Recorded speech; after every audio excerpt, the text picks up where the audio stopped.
What's going on, guys? It's Patrick here, and today I'm bringing you guys Let's Play Clash of Clans episode number 3. Looking at what we want to upgrade, we have the full 4,000 gold, which means we can upgrade our Town Hall to Town Hall 3. Like I said in the last video, really important that we upgrade our Town Hall because it gives us a bunch of new buildings, including that mortar, which you saw shredded my barbarians in the last episode, and also the laboratory, which lets us upgrade our troops. Again, you don't want to upgrade your Town Hall too fast. You want to make sure you're upgrading the rest of your stuff before you move up, but it's about that time, and it's only going to be about a 3-hour upgrade. Looking at what we want to spend the rest of our resources on, we can upgrade our gold storage to level 3, which is going to take an hour.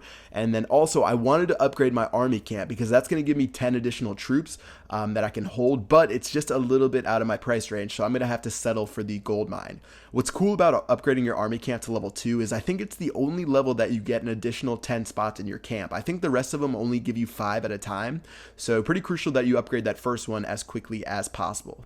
Alright, if you saw, I actually only had 57 gold, and since it costs you 50 gold to look for a new base, this is pretty much the only thing I could attack, unless I wanted to wait for my gold mines to make some more stuff, but yeah. Decided to attack this guy, 1,300 gold, about 1,300 elixir, and for what I'm doing, we talked a little bit about farming in the last episode, which means you're just attacking for resources, you're not attacking for trophies, and that's sort of what we're going to be doing here. He does have that archer tower shooting away at my barbarian, he also does have those 2 cannons on the bottom, but I'm just going to be attacking his gold mines and his elixir pumps. So something you want to get good at while you are still a low level in Clash of Clans is figuring out where his resources are. So when I saw this guy's base, I could see one, that his elixir pumps are full. So if you see that elixir pump my barbarian's attacking, you can see it's full of the purple elixir. Obviously that means it's full of elixir, and when you attack it, that's where most of his resources are going to be located. Another trick, if you want to find out if someone has been online in a while, take a look at their tombstones. So this guy had a lot of tombstones around their base, and what tombstones are is they appear after some of your troops die. So when you saw some of my barbarians die, they laid some tombstones, and for the enemy, he can actually pick those up when he logs back online to replenish his elixir. But anyway, the point of tombstones is if you see them in some guy's base, that means he hasn't been online in a while because he hasn't cleared them out, and that means that most of his resources, or that means his mines and pumps have had plenty of time to produce gold and elixir, so there's definitely going to be some stuff located inside of there. So just like this guy's base, he has a bunch of tombstones outside of his base. I'm just going to be able to drop my barbarians on his gold mine and elixir pump because you can see the elixir pump is full as well, and that's where all of his resources are going to be. And if you look at my gold, actually I started out at 0 gold because this was literally the last base I could look for yet again. So yeah, I was really glad I could find this one, and just like that, after I took care of that gold mine, I'm going to be able to max out my gold storage, and after I take care of this elixir pump, I think I'll be able to max out my elixir storage as well. So those are just some things you can learn right now, which really will follow you throughout the rest of the game. Try to locate where the loot is, because if you can find out where the loot is, that's going to help you so much with your raids, because a lot of people, they might just go straight for the storages, and then to their surprise, there's going to be absolutely nothing in the storages, and by the time their troops destroy it, they've already lost 5 barbarians or something like that. So pretty important skill, worked out for me here. We managed to max out my gold storage and my elixir storage, so let's head back to base and do some upgrades. Alright, 4,000 gold and 4,000 elixir. We do have 2 builders available, so I'm thinking we want to upgrade my army camp for the reasons I talked about a little bit earlier. Again, it's only going to take an hour, so really not that bad. And then as far as my gold goes, I thought about doing my barracks to the next level, at least the one that's still level 1, but I decided that I wanted to upgrade my elixir storage up to level 3. So that's going to let me hold 7,000 elixir, just like the gold storage that I'm upgrading right now. So let's go ahead and do that, and that should wrap it up for the upgrades.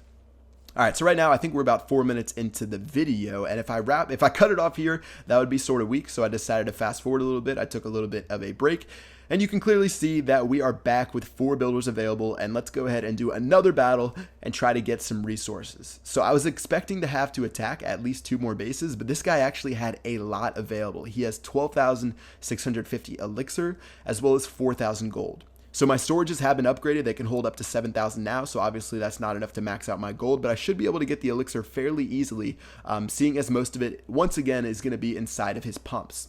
So I dropped a few barbarians on the cannon, and if you look at all the troops I have on the bottom, you can see I still have over 20 barbarians, and that's because my army camp upgraded finished, so I can go ahead and hold 30 troops, which is going to help me out a little bit. And yeah, after these guys take a couple of swipes at these elixir pumps, in no time I will be maxed out, so we can go ahead and focus on the gold. Alright, so when I was looking at this guy's base, I looked at what he had, and looking at that gold storage he has right there, I decided that most of his gold was going to be inside of his gold storage. So I started to drop some of my barbarians. I dropped them all through here, and they're just going to storm their way through this archer tower right here. And then after they take that out, after they take care of the barracks, they should go to the storage, and that's where most of it should be, right? So let's watch them do their thing, taking care of a couple of the barracks, taking care of the builder hut.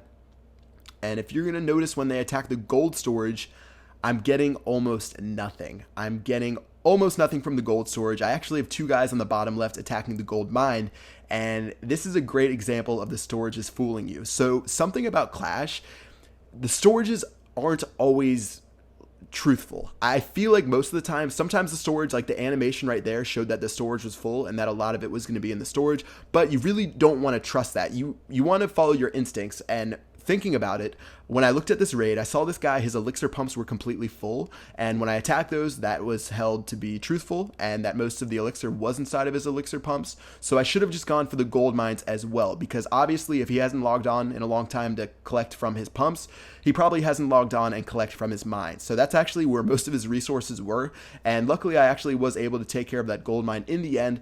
So really nothing too bad happened from that, but I'm definitely going to put that in the memory bank for next time. So in general, if stuff's going to be inside of his pumps, it's also going to be inside of his mine. So I guess that's a little lesson we can learn from that raid. All right, in the end, we weren't able to take care of the town hall since we ran out of time. Still, we sold 3,500 gold and also stole 11,000 elixir. So let's go ahead and head back to base and finish up those upgrades, because I think we have more than enough to get that done. All right, before we do anything, we're going to check out our achievement list. We got the Sweet Victory Tier 1 reward, which is 5 gems for hitting 75 trophies. And something unique for you guys who aren't going to buy your builder's huts with like iTunes gift cards or cash. For the Sweet Victory achievement, I think Tier 3, once you hit 1,250 trophies, it gives you 450 gems, which is almost enough by itself for you to get that 3rd builder hut, which only costs 500 gems. So that's just something to tuck away in your mind once you get up to like Town Hall 5 or something like that, Town Hall 6, I forget which is like the Town Hall when you start getting that high in trophies, but you should be able to get that achievement, and that's going to let you get your 3rd builder side. So just keep that in mind. It's pretty important, and it'll definitely help out later. All right, starting out some of these upgrades, I'm going to do my gold mine and both of my elixir pumps, as well as upgrade that barracks, and I think that will do it for this video. So yeah, pretty successful. We had some good raids today. That last one had a lot of elixir inside of it, which was great. In the next one, I'm going to be up to Town Hall 3, and we can check out some of those new buildings and see what type of damage we can do. All right, guys, that's going to do it for this video. Hope you guys enjoyed it, and I will see you guys later. Peace out.